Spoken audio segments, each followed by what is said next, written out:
Good evening, ladies and gentlemen. Tonight's special features the coming buyer's market in automobiles. Then a new department, the sports section. And finally, if we don't run fresh out of time, which quite likely we may, we'll have a piece on trade across the Iron Curtain in Europe. Now, your tomorrow morning's headlines tonight. Willis Overland cuts automobile prices $25 to $270. The top cut is on Willis Overland's well-known Jeepster. Now you'll notice at once that while this is the second post-war automobile price cut, it is by far the biggest one. General Motors, in general, cut prices between $10 and $40 a car. Also, in the GM case, the price cut was definitely tied to a decline in payrolls under a contract that GM had with the union, allowing payroll cuts in the event of a decline in the cost of living, which took place. In the Willis Overland case, there is no such decline in payrolls. This is a straight and deep price cut in a bid for more business. This symbolizes an important turning point in the change of the automobile industry from a seller's to a buyer's market. Clearly, this is going to have tremendous psychological importance, this cut announced tonight. For though Willis Overland is not one of the larger producers in the automotive field, the fact that one firm does cut like this is going to suggest to buyers everywhere that other firms will too. And so I suspect you'll find buyers already cautious becoming even more so, with perhaps cumulative price cuts in the automotive industry. Indeed, there have been, we've all noticed them, a number of signs of weakening in the whole automobile structure recently. For example, my wife and I have been shopping for a car recently, and we discovered to our interest going around that not only on many cars is instant delivery available, particularly on the higher price models, but in addition, they tell you regularly now what they never would have told you 6 months ago. Go sell your car someplace else. We don't want to need any trade-in anymore. No trade-in required. Well, that's a pretty big change, and in view of all these evidences of impending change in the buyer-seller relationship in the automobile field, I thought it might be a good idea tonight to take a look at the general trend of production and prices over a period of years.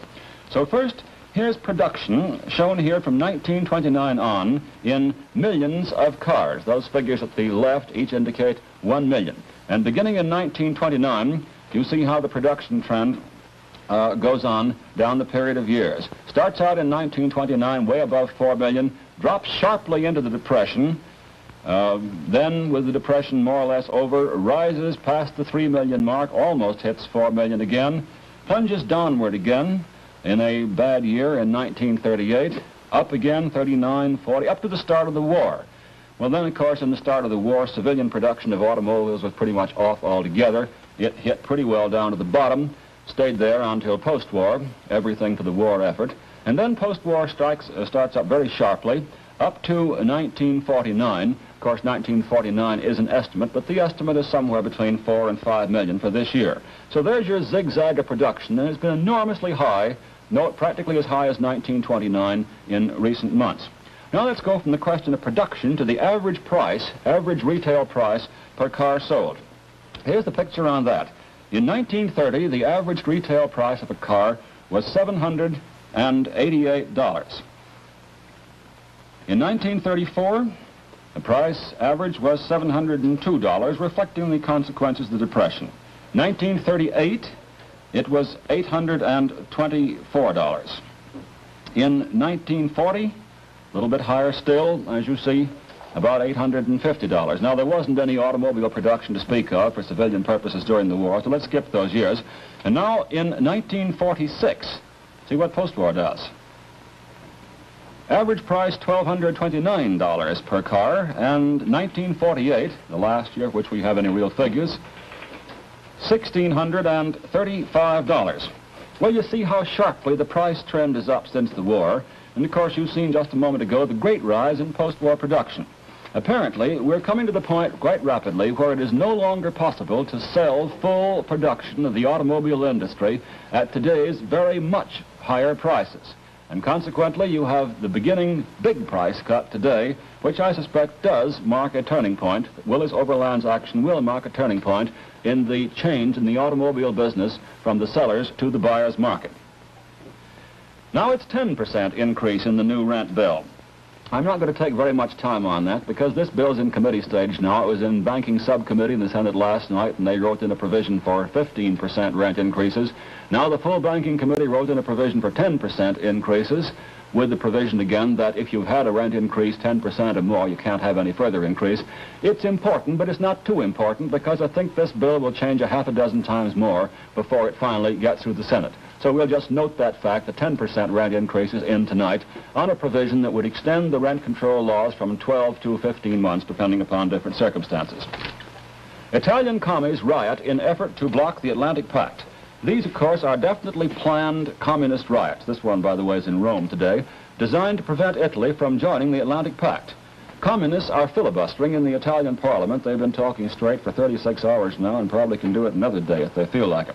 The idea is that if they can provoke enough riots in enough places throughout Italy, the Italian parliament may feel sentiments against the Atlantic Pact and vote it down.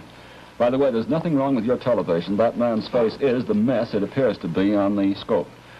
Both of these pictures, by the way, have been taken of Rome riots today, but there were other riots during the day in Milan, in Genoa, and in numerous smaller places throughout Italy. The total thus far, I think, is 1 dead and 9 injured, but probably there'll be more before it's all over. The riots are still in progress. Recovery first, then arms aid. U.S. tells Europe. This is an announcement put out by our State Department today in connection with the impending publication of the Atlantic Pact terms at 10 o'clock tomorrow morning. The State Department says that we will have a new Lend-Lease to supplement the Atlantic Pact, that is to build up military strength in Western Europe, but where there's a conflict in demand for materials, the Marshall Plan, basic recovery, will take priority over the supply of tanks and guns and implements of war to Europe. I suspect that as time goes on, though, you'll find that we will do both, and do both in abundant measure. That is, both Marshall Plan, basic recovery, machine tools and the like, and then guns and tanks, because we do want to strengthen the armed forces of Western Europe as a means of deterring Russia from an attack and an aggression that would lead to a general war. Truman to give views on Congress at news parley. Thus far, the President has said nothing since he's taken it on the chin 3 times from Congress recently on rents, on the filibuster, and on the Mon Walgren appointment. And since Mr. Truman, on a recent occasion, showed that he could speak his mind quite pungently on that occasion when he made certain references to a radio commentator, you can bet your sweet life that every newsman that can get to Key West is going to be there tomorrow morning when Mr. Truman holds this news conference, where he's supposed to express himself quite breezily on his views on the 81st Congress. He expressed himself quite effectively during the campaign on the 80th Congress. Now perhaps he'll have something to say on the 81st. We'll all be listening anyhow. Conductors Union calls Pullman strike for March 31st. Actually, I doubt very much whether this strike will come off at all, because it seems to me that what you've got here is the usual technique. The Pullman Conductors Union calls a strike for a given date. That will force the President to appoint a fact-finding board. The fact-finding board will postpone the strike for 30 days and may get some added impetus toward a settlement. Of course, that didn't happen, I recognize, in the Wabash Railroad strike, because in the Wabash Railroad you had the fact that the men struck before the fact-finding board was appointed. They have not gone back to work even tonight. That 2,500-mile road is still strike-bound, and as a consequence, Wabash today began laying off about 8,500 non-operating employees, in addition to the 3,500 or so who are now out on strike. And now, services unite press agents at Washington level. This is a rather interesting thing. It's been brewing for a long time. We've had a situation here recently where the public relations officers of the Army, the Navy, and the Air Force have all been competing. It's sort of the war of each against all, each trying to get more commercial advertising, you might say, for its own service. The flight around the world, that non-stop flight of the Lucky Lady II, was quite clearly, in part, for the purpose of impressing Congress with public relations material and getting more appropriations. So as a consequence of that, the idea is it's a bad idea to have each of the 3 forces press services competing. So we now unite them at the top. But what I wonder is this: will unification of the public relations offices of the 3 at the top do the job, or do you have to unite them all down the line?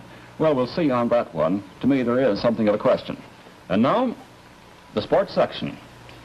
First, I think the most important sports news from the national standpoint tonight is the fact that Loyola beat Bradley 55-50 in a game that ended about half an hour ago at Madison Square Garden. That's the National Invitational Basketball Tournament. But from the standpoint of most of us here in Illinois, the big news, basketball-wise and sport-wise tonight, is our state tournament. So let's go and see what's been taking place in the tournament down at Champaign-Urbana at the University of Illinois. Here's the picture in today's games. West Aurora, 45. And Elgin, 42. And here's a shot of the West Aurora-Elgin game.